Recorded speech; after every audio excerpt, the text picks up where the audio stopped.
Go ahead, sell me this pen. Today I'm going to teach you how to sell anything to anyone, anytime. Now, when it comes to selling, when it comes to closing, there's so many techniques and so many ways. Today, I'm going to share with you 3 powerful secrets that you can use to sell anything to anyone. The very first secret is this. How do you turn something that's a commodity? How do you sell a product? How do you sell a service in such a noisy marketplace? Number 1, understand this. People don't buy because of logic. People buy because of emotion and they justify it with logic. People buy based on emotions and they justify with logic. I want you to think of something that you want to buy in your life. It could be a car, it could be a house, it could be anything. Just I want you to picture that. Once you have that in your mind, I want you to ask yourself this question. Why do you want to buy it? Why do you want to buy that particular item? Why do you want to own that item? Why is that? Maybe it's a new suit, it looks good on you. Maybe it's a new dress. Maybe it's a new car. Maybe it's a new house. Maybe it's that vacation. But why do you buy it?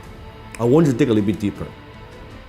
If you peel through the layers, I think you'll realize you're buying emotions. Maybe you buy the item because of greed. You want to make money or you want to save money. Or maybe it's because of generosity, that by buying this item is going to help other people. Have you noticed sometimes even there are companies out there, if you buy this particular product, they're going to donate a certain amount to charities.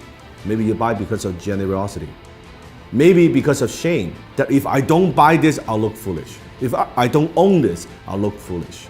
Or maybe it's fear, that if I don't buy this, I'm going to be missing out. I don't want to miss out. Maybe it's an escape, that you go on the vacation, your 9-to-5 job is driving you fucking crazy, and you say, oh man, I need some time off. Maybe doing it, buying it because of escape.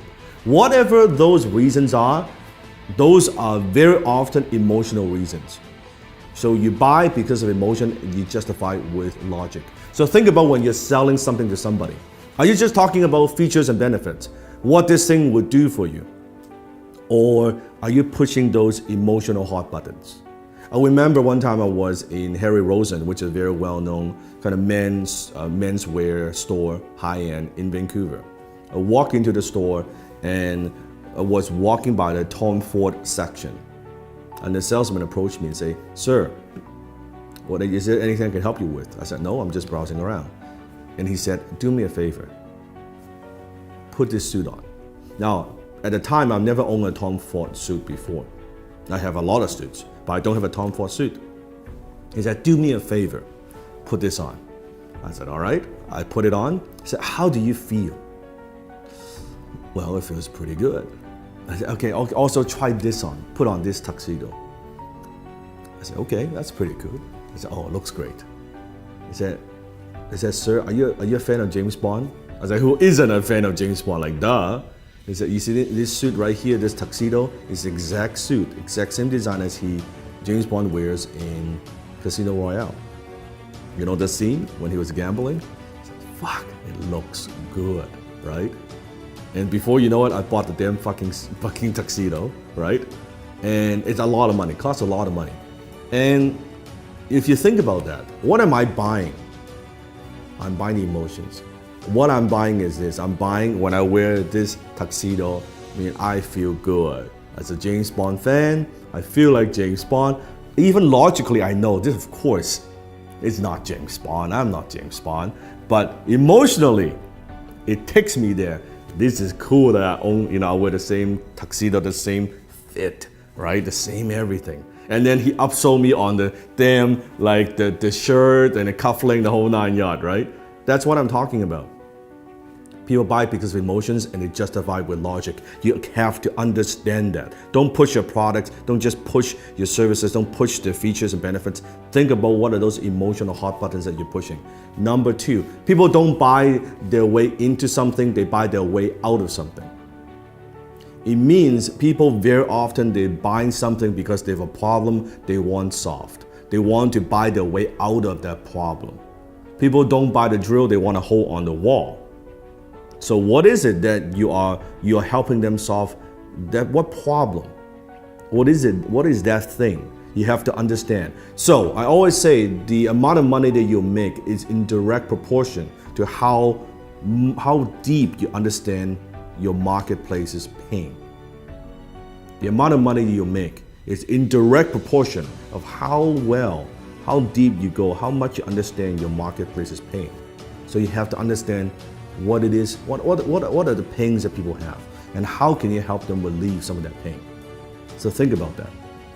Number 3, people don't buy products and services, they buy stories. Because when there are so many choices out there in the marketplace, on the internet, any product that you want, there are hundreds and hundreds of choices. How do you stand out? How do you add emotions to a commodity, a pen? What's the difference between a $2 pen like this or an $800 Mont Blanc John F. Kennedy limited edition exclusive pen? $800 pen. It's the same pen. It's the same functions. Story. When you add story to an item, suddenly when you add the John F. Kennedy, the president's story attached to a brand, to a logo, it is 10 times more valuable. It is 100 times more valuable. It is 300 times more valuable, that particular pen. All because the story, it writes the same. A $2 pen you can write too. That's the difference. So think about what's the story? How can you inject stories into everything that you do? Maybe it's an origin story. How did you get started? Why do you do what you do? What are also stories of your customers? It's other people's stories, other people's success stories. So where are you using stories in your marketing, in your business? How else can you use stories? Remember, facts tell, stories sell. Facts tell, stories sell.